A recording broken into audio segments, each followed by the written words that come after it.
আসসালামু আলাইকুম ওয়া রাহমাতুল্লাহ। আলহামদুলিল্লাহ রাব্বিল আলামিন আর রহমানির রহিম মালিকি ইয়াউমিদ্দিন। আল্লাহুম্মা সাল্লি আলা মুহাম্মাদ ওয়া আলা আলিহি ওয়া আসহাবিহি আজমাইন। বাংলাদেশ জামাত ইসলামী কর্তৃক আয়োজিত কলমডাঙ্গা গ্রামের উদ্যোগে আজকের এই ইফতার মাহফিলের সম্মানিত সভাপতি, মঞ্চের উপবিষ্ট নেতৃবৃন্দ এবং আমার প্রিয় ভাইয়েরা, আসসালামু আলাইকুম ওয়া রাহমাতুল্লাহ। সম্মানিত উপস্থিতি, আল্লাহ সুবহানাহু ওয়া তাআলা এই এক মাস আমাদেরকে দিয়েছেন সিয়াম সাধনা করে তাকওয়া অর্জনের জন্য। আর তাকওয়াটা এই জন্যই দরকার, দুনিয়াতে আমরা সুখে থাকতে গেলে, দুনিয়ায় যদি আমরা সুখ শান্তি পেতে চাই, তাহলে আমাদেরকে তাকওয়া অর্জন করতে হবে। আর এই জন্যই আল্লাহ সুবহানাহু ওয়া তাআলা এই একটি মাস দিয়েছেন যেন আমরা তাকওয়া অর্জন করতে পারি। তাকওয়াটা কি? তাকওয়ার অনেকগুলো ব্যাখ্যা আছে। সংক্ষিপ্ত ভাবে আমরা যেটা বুঝবো যে ফরজ ইবাদত এবং ওয়াজিব ইবাদত গুলো যথাযথভাবে পালন করা, আর যত প্রকার হারাম কাজ আছে সেটা থেকে নিজেকে বিরত রাখার নাম হলো এই তাকওয়া। অর্থাৎ কেউ যদি কোনো ফরজ কাজ বাদ দেয়, কোনো ওয়াজিব কাজ বাদ দেয় এবং কোনো হারাম কাজের সাথে নিজেকে যদি জড়িত রাখে, সে তাকওয়া মুত্তাকি হতে পারবে না। যেমন ভাবে একজন মানুষ নামাজ রোজা করে, হজ যাকাত সবই দেয়, কিন্তু বাবা মার সাথে সম্পর্ক খারাপ, আমরা তাকে মুত্তাকি বলতে পারবো না। কি কারণে? যে সে একটি ফরজ ইবাদত কি করেছে? লঙ্ঘন করেছে। এমনই ভাবে একজন নামাজ রোজা হজ যাকাত সবই করে, কপালে দাগ পর্যন্ত পড়ে গেছে, কিন্তু শিক্ষা প্রতিষ্ঠানের অথবা যে কোনো জায়গার অর্থ সম্পদ লুটপাট করে পকেটে ভরায়, এই ব্যক্তিও মুত্তাকি হতে পারে না। আল্লাহ রাসূল সাল্লাল্লাহু আলাইহি সাল্লামের সময় একজন সাহাবী মারা গিয়েছিলেন এবং এই সাহাবী আল্লাহ রাসূলের বাড়িতে কাজ করতেন। তো সাহাবারা তার মৃত্যুর পর প্রশংসা করলো যে এই ব্যক্তি কত সৌভাগ্য যে আল্লাহ রাসূলের বাড়িতে সে কাজ করতো, আল্লাহ রাসূলের খাদেম ছিলেন। আল্লাহ রাসূল বললেন, যার ব্যাপারে তোমরা এত প্রশংসা করছো, আমি তো দেখতে পাচ্ছি এই ব্যক্তির কবরে আযাব হচ্ছে। সাহাবারা অবাক হলেন, বললেন, হে আল্লাহ রাসূল, এরকম একজন সাহাবীর কবরে আযাব হচ্ছে, কারণ কি? আল্লাহ রাসূল বললেন, সে গনিমতের মাল থেকে একটা কম্বল চুরি করেছিল, আর সেই কম্বল এখন আগুনের কম্বল হয়ে তাকে শাস্তি দিচ্ছে। সম্মানিত ভাইয়েরা, সুতরাং তাকওয়া হচ্ছে সমস্ত ফরজ ইবাদত গুলো, ওয়াজিব কাজগুলো করা, হারাম থেকে নিজেকে বিরত রাখা। এমনই ভাবে একজন মানুষ নামাজ রোজা, মসজিদের ইমাম অথবা ধরেন কোন মাদ্রাসার প্রিন্সিপাল অথবা মুহতামিম, কিন্তু ইসলামী আন্দোলন করে না। ইসলামী আন্দোলন করাটা কি? ফরজ। আল্লাহ বলছেন, আকিমুদ্দিন ওয়ালা তাতাফাররাকু ফি। আল্লাহ বলছেন, তোমরা দ্বীন কায়েম করো, এ ব্যাপারে কোনো মতভেদ তৈরি করো না। আল্লাহ বলেছেন, ইয়া আইয়ুহাল্লাযীনা আমানু হাল আদুল্লুকুম আলা তিজারাতিন তুনজিকুম মিন আযাবিন আলীম তু'মিনুনা বিল্লাহি ওয়া রাসূলিহি ওয়া তুজাহিদুনা ফি সাবিলিল্লাহি বিআমওয়ালিকুম ওয়া আনফুসিকুম যালিকুম খায়রুল লাকুম ইন কুনতুম তা'লামুন। আল্লাহ বলেছেন, আমি কি এমন কোন ব্যবসার কথা তোমাদেরকে বলবো না যেটা তোমাদেরকে যন্ত্রণার আযাব থেকে পরিত্রাণ দেবে? সেটি হচ্ছে আল্লাহর প্রতি বিশ্বাস স্থাপন করো, আর জান মাল দিয়ে তোমরা জিহাদ করো, অর্থাৎ আল্লাহর জমিনে আল্লাহর দ্বীনকে বিজয়ী করার জন্য তোমরা সংগ্রাম চালাও। আর এটাই হচ্ছে তোমাদের মুক্তির পথ, আর এটাই হচ্ছে উত্তম যদি তোমরা বোঝো। সুতরাং ইসলামী আন্দোলন করা, আমরা যে ভূখণ্ডে বসবাস করছি, এই ভূখণ্ডে ইসলামকে বিজয়ী করার জন্য কাজ করা হলো ফরজ। এ ব্যাপারে নিষ্ক্রিয় থাকা, একবারে নিষ্ক্রিয় থাকা হলো মুনাফিকের লক্ষণ। আর এই ইসলামী আন্দোলনের কাজের বিরোধিতা করা হলো কুফরি। আল্লাহ রাসূল বলেছেন, মান মাতা ওয়া লাম ইয়াবযু ওয়া লাম ইউহাদ্দিস নাফসাহু ওয়া মাতা শুওয়াতুন মিনান নিফাক। আল্লাহ রাসূল বলেছেন, কেউ মারা গেল কিন্তু সে জিহাদ করলো না, ইসলামী বিপ্লবের স্বপ্ন দেখলো না, সে মুনাফিক হয়ে মারা গেল। আল্লাহ রাসূল বলেছেন মান দাবেদাল জাহিলিয়া জুসাইবিন জাহান্নাম। আল্লাহ রাসূল বলেছেন কেউ যদি ইসলাম ছাড়া অন্য কোন মতাদর্শের দিকে, অন্য কোন বাবের মতাদর্শের দিকে, স্বামীর মতাদর্শের দিকে যদি আহ্বান করে, অর্থাৎ যে কোনো জাহিলিয়াতের দিকে যদি আহ্বান করে, আল্লাহ রাসূল বলেছেন জুসাইবিন জাহান্নাম, সে জাহান্নামে যাবে। সাহাবারা বললেন ওয়াইন সামা ওয়া সাল্লা, সে যদি নামাজ পড়ে রোজা করে তাহলে কি হবে? আল্লাহ রাসূল বলেন ওয়াইন সামা ওয়া সাল্লা ওয়া জামা আন্নাহু মুসলিমুন, সে যদি নামাজ পড়ে রোজা করে তবুও সে জাহান্নামী হবে। সুতরাং মুসলমানদের রাজনীতি একটাই, সেটা হলো ইসলামকে কায়েম করার রাজনীতি ছাড়া অন্য কোন রাজনীতির সাথে মুসলমানদের কোনো সম্পর্ক থাকতে পারে না। ইসলাম আছে যেখানে আমরা আছি সেখানে, কোরআন আছে যেখানে আমরা আছি সেখানে, কোরআন নাই যেখানে আমরা নাই সেখানে, ইসলাম নাই যেখানে আমরা নাই সেখানে। প্রিয় ভাইরা, আজকে বুঝের ভুলের কারণে আজকে আমাদের অনেক নামাজি ভাইরা এই সমস্ত জাহিলিয়াতি ইজমের পিছনে তারা তাদের অর্থ সম্পদ ব্যয় করছে। সুতরাং মুত্তাকি হতে গেলে তাকে হারাম বর্জন করতে হবে, ফরজ এবং ওয়াজিব পালন করতে হবে। প্রিয় ভাইরা, পরিশেষে আরেকটি কথা যেটি বলতে চাই সেটি হলো রমজানের সাথে আরেকটি সংশ্লিষ্ট বিষয়, সেটি হলো পাপ বর্জন। পাপকে যদি আমরা বর্জন করতে না পারি আমরা মুত্তাকি হতে পারবো না। আল্লাহ রাসূল বলেছেন মাল্লাম ইয়াদা কাউলা যুর ওয়া আমালা বিহি ফালাইসা লিল্লাহি হাজাতুন আইয়াদা তাআমাহু ওয়া শারাবাহু। আল্লাহ রাসূল বলেছেন যে ব্যক্তি রোজা থাকলো কিন্তু মিথ্যা পরিহার করতে পারলো না, খারাপ কাজ পরিহার করতে পারলো না, এই সমস্ত লোকদের রোজার আল্লাহর কাছে কোনো প্রয়োজন নাই। এদের অনাহারে থাকা, পানাহার থেকে বিরত থাকার আল্লাহর কোনো প্রয়োজন নাই। সুতরাং প্রিয় ভাইরা, আগে রমজান মাস এসেছে আমাদেরকে পাপ বর্জন করা। আমরা যদি পাপ বর্জন করতে না পারি তাহলে আমাদের দুনিয়ার সমস্ত সুখ শান্তি নষ্ট হয়ে যাবে, সমস্ত সুখ শান্তি নষ্ট হয়ে যাবে যদি আমরা ইসলাম থেকে অন্যদিকে চলে যাই। আল্লাহ রাব্বুল আলামিন বলেছেন যে ওমান আরাদা আন যিকরি ফাইন্না লাহু মাঈশাতান দানকা ওয়া নাহশুরু ইয়াওমাল কিয়ামাতি আমা।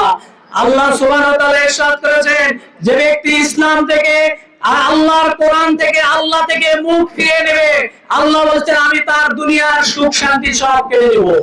প্রিয় ভাইরা, এই যে আমরা আম বাগান করছি, এই মাঠে যে জমি চাষ করছি, আমাদের সন্তান সন্ততিকে যে পড়াশোনার জন্য আমরা যে শ্রম দিচ্ছি, এগুলো কিসের জন্য? এগুলো এই দুনিয়ার সুখ শান্তির জন্যই এবং আখিরাতের সুখ শান্তির জন্যই। কিন্তু আল্লাহ বলছেন এগুলো করতে যে যদি আমাকে ভুলে যাও, আমার ইবাদত বندگی থেকে যদি মুখ ফিরে নাও, বান্দা জেনে রাখো আমি তোমার দুনিয়ার সুখ শান্তি রাখবো না, তোমাকে অশান্তির মধ্যেই রাখবো চিরদিন। আল্লাহ বলেছেন ওয়া নাযিকান্নাহু মিন আযাবিল আদনা দুনা আযাবিল আকবার লাআল্লাহুম ইয়ারজিউন। আল্লাহ সুবহানাহু ওয়া তাআলা বলেছেন যে আমি আল্লাহ তোমাদেরকে পাপের কারণে তোমাদেরকে দুনিয়াতে শাস্তি দেব, ছোট শাস্তি দেব, আর আখিরাতে দিব বড় শাস্তি। আর এই শাস্তি এই জন্যই দিব যাতে তোমরা আমার দিকে ফিরে আসো। প্রিয় ভাইরা, আল্লাহ আমাদেরকে ভালোবাসেন, আল্লাহ শাস্তি দেওয়ার জন্য বসে নাই, আল্লাহ সুবহানাহু ওয়া তাআলা আমাদেরকে maaf করে দেওয়ার জন্য অধীর আগ্রহে হাত পেতে বসে আছে। কিন্তু আমরা তার কাছে maaf নেওয়ার জন্য আমরা সারা জাগাই না। প্রিয় ভাইরা, সুতরাং পাপ বর্জন করতে হবে। অনেকে মনে করতে পারেন যে অনেকে তো অনেক পাপ করে, মানুষের উপর জুলুম করে, মানুষের সয় সম্পদ লুট করে, তারপরে তো অনেক সুখে শান্তিতে আছে দুনিয়ায়। কশিন কালেও হতে পারে না। আল্লাহ বলেছেন তারা কশিন কালেও সুখ শান্তি পাবে না। দেখেন তাদের কোন সন্তান হয়তো হিরোইন খোর হয়ে গেছে, মেয়েটা নেশাখোর হয়ে গেছে, মেয়েটা পরকীয়া করে, তার পরিবারে অশান্তির দাবানল চলছে, মামলা মোকদ্দমা হয়রান পেরেশানির মধ্যে আছে। আর এটাই হবে, এটি আল্লাহর ওয়াদা যে আল্লাহ সুখ শান্তি কেড়ে নেবেন আল্লাহ বিমুখ হলে। সুতরাং রমজান এসেছে আল্লাহ মুখী হওয়ার জন্য। আল্লাহ বলেছেন মা ইয়াফআলুল্লাহু বিআযাবিকুম আল্লাহ বলেছেন তোমাদেরকে আযাব দিয়ে, তোমাদেরকে কষ্ট দিয়ে আমি আল্লাহর কি লাভ? ওয়াইন শাকারতুম ওয়া আমানতুম, তোমরা যদি কৃতজ্ঞ হও, তোমরা যদি বিশ্বাসী হও, আমি আল্লাহ তোমাদের সমস্ত বিপদ মুসিবত দূর করে দেব। প্রিয় ভাইরা, আমরা যদি মুত্তাকি হতে পারি, আল্লাহ সুবহানাহু ওয়া তাআলা বলেছেন ওমান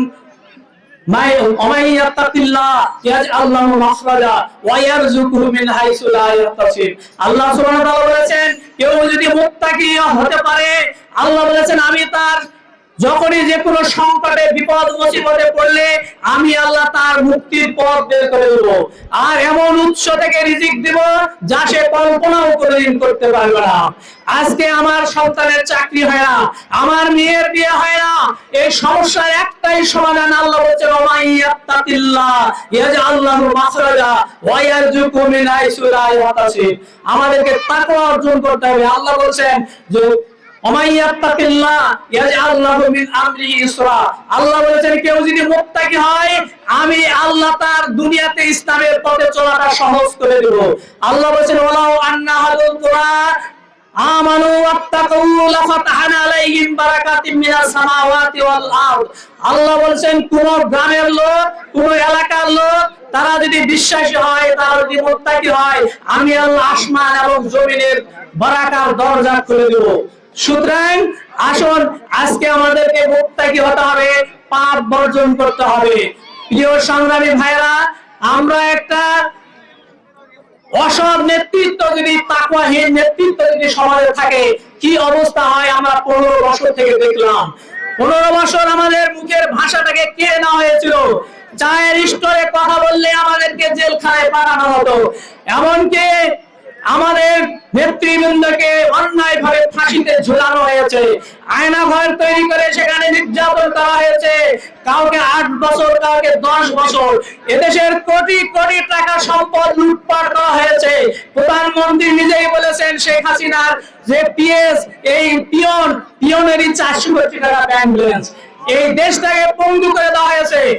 এই দুঃশাসনের সময় আওয়ামী লীগের লোকেরাও পর্যন্ত রেহাই পায়নি। আমরা অনেক আওয়ামী লীগের ছেলেপেলেদেরকে, অনেক আওয়ামী লীগের লোকদেরকে সরকারের বিরুদ্ধে কথা বলতে দেখেছি, এবং জুলাই বিপ্লবের সময় তাদের সন্তানদেরকে আমরা ময়দানে দেখেছি। সুতরাং অনেক রক্তের বিনিময়ে আমরা এই দ্বিতীয় স্বাধীনতা পেয়েছি। এই স্বাধীনতা রক্ষা করতে গিয়ে আমাদের তরুণ যুবক 300 জন পঙ্গুত্ব বরণ করেছে, 500 জন তারা অন্ধত্ব বরণ করেছে। তারা এই পৃথিবীর সুস্থ সবুজ শ্যামল পৃথিবী আর কোনদিন তারা দেখবে না। তাদের 20,000 জন আহত হয়েছে, 1401 জন নিহত হয়েছে। তাদের পরিবারের যে আহাজারি, তাদের পরিবারের যে কান্না, তাদের একটাই স্বপ্ন ছিল বাংলাদেশকে একটা বৈষম্য মুক্ত, একটি শোষণহীন এবং একটি বেকারত্ব মুক্ত মানবিক বাংলাদেশ গড়ে তোলা। প্রিয় ভাইরা, এই বাংলাদেশ গড়তে গেলে আল্লাহর আইন আর সৎ লোকের আইন শাসন ছাড়া কখনো এই মানবিক বাংলাদেশ গড়া সম্ভব নয়। আমরা এই 54 বছরে আমরা অনেককে ক্ষমতায় দেখেছি, আমরা আওয়ামী লীগকে ক্ষমতায় দেখেছি, আমরা বিএনপি কে ক্ষমতায় দেখেছি, জাতীয় পার্টিকে ক্ষমতায় দেখেছি, যেই লাউ সেই কদু। আমরা এবার পরিবর্তন চাই। এবারে আমাদের একটাই আওয়াজ, আমরা আওয়ামী লীগ বিএনপির সমালোচনা করতে চাই না। আমাদের একটাই আওয়াজ যে সামনের বাংলাদেশ ইসলামের বাংলাদেশ হবে। আমাদের সমর্থন, আমাদের ভোট সব ইসলামের পক্ষে থাকবে। আমরা এই সিদ্ধান্ত নিব কি নিব না এটি আমাদের ব্যাপার। সামনে যে সময়টা অপেক্ষা করছে, এত সুসময় বাংলাদেশের ইতিহাসে আর কখনো ইসলামপন্থীদের জন্য আসেনি। সুতরাং আজকে আমাদের দলাদলি ভুলে যেতে হবে, কে কওমি, কে আহলে হাদিস, কে আলিয়া আর কে কওমে, এটি ভুলে যেতে হবে। আমাদেরকে এক কাতারে এসে আজকে আমাদেরকে একটাই স্লোগান যে আমরা আওয়ামী লীগ বিএনপি জামাত বলি না, আমরা মুসলমান, আমাদের রাজনীতি একটাই, আমরা চাই আমাদের এই দেশটাকে সুখী সমৃদ্ধ হয়ে গড়ে তুলতে। আর সেটি কেবলই সম্ভব আল্লাহর আইন এবং সৎ লোকের শাসনের মধ্য দিয়ে। সুতরাং প্রিয় ভাইয়েরা, আসল অনেকে বলে জামাত ইসলামী নাকি রাষ্ট্র চালাতে পারবে না। কিন্তু জামাত ইসলামী অতীতে রাষ্ট্র চালিয়ে দেখিয়েছে। জামাত ইসলামের 2 জন মন্ত্রী ছিল, তারা সততার সাথে দেশ চালিয়েছে। জামাত ইসলামের কাছে বাংলাদেশ যে নিরাপদ, বাংলাদেশের জামাত ইসলামীর কাছে অমুসলিমরা যে নিরাপদ, সকল মতাদর্শের মানুষরা যে নিরাপদ, তা বাংলাদেশ জামাত ইসলামী প্রমাণ করে দিয়েছে 5ই আগস্টের পর। বাংলাদেশ জামাত ইসলামীর মতো কোন দলকে এত নির্যাতন করা হয়নি। তারপরেও সুযোগ পাওয়ার পরেও আমরা কারো বাড়িতে আঘাত করিনি, কোন হিন্দুর মন্দিরে আঘাত করিনি, কারো পুকুর যুদ্ধ করে কারো পুকুর দখল করা হয়নি, কারো দোকান লুটপাট করেনি জামাত ইসলাম। সুতরাং জামাত ইসলামীর কাছে বাংলাদেশ আজকে নিরাপদ, বাংলাদেশের মানুষ আজ জামাত ইসলামীর কাছে নিরাপদ। সুতরাং আসুন, আর আমরা দ্বিধা বিভক্ত বাদ দিয়ে, আমরা মতভেদ বাদ দিয়ে আসুন আমরা